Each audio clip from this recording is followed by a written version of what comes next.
Chapter 2: The Crown and the Council. Caelvaris sprawled like a sleeping colossus, its cities etched in stone and smoke, its people proud and its culture sharper than the swords forged in Draymor's volcanic breath.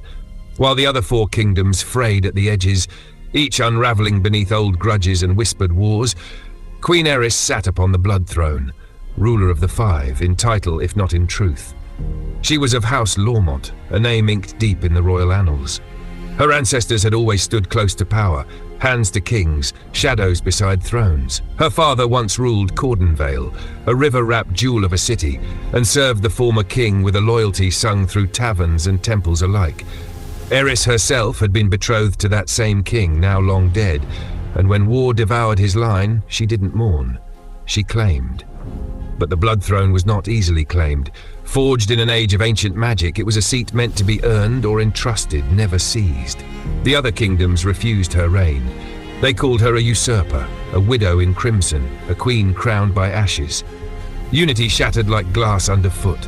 Civil wars flared, treaties broke like old promises, and always from the shadows the prophecy murmured, "A child shall rise beneath the stars, and kingdoms shall kneel or burn."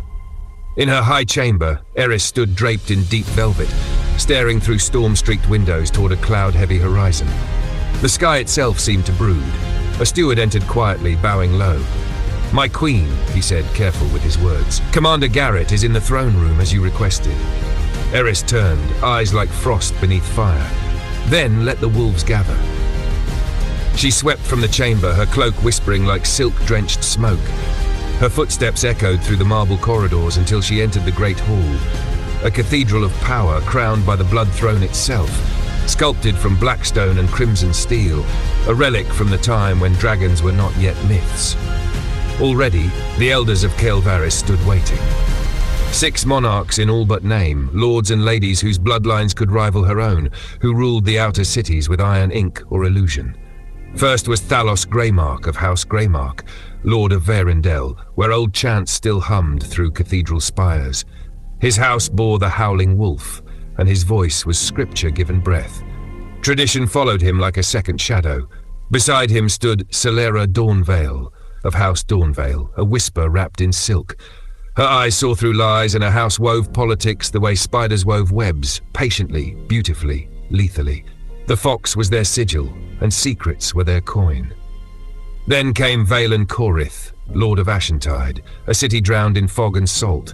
The Koriths were merchants of betrayal, velvet-wrapped poison. They bowed to whoever bid highest. Their loyalty was always for sale. Merrick Halibrin stood like a tower in snow, Lord of Gallowreach, the frozen fortress that shielded Caelvaris from the wild northern wastes. His scars spoke louder than any speech. Commander of the War Council, bearer of 1,000 winters, his word was sword and shield alike.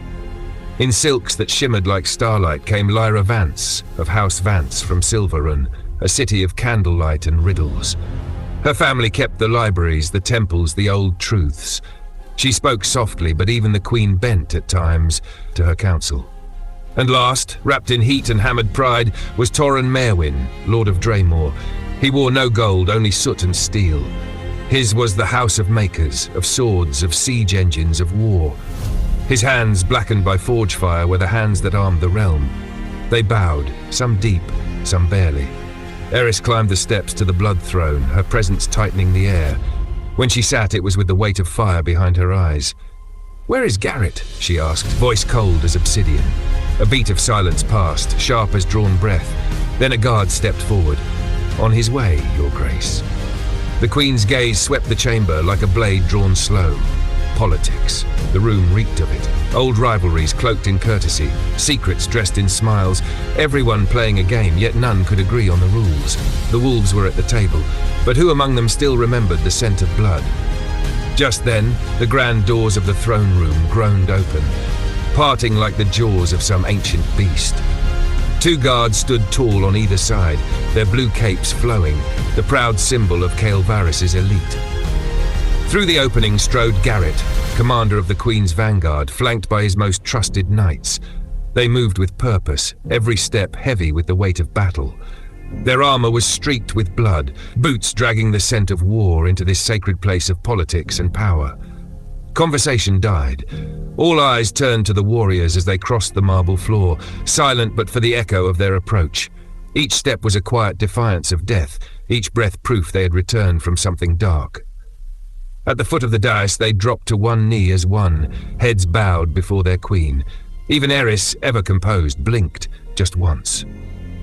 A flash of something unreadable crossed her face. Blood marked their cloaks, their blades, even Garrett's brow.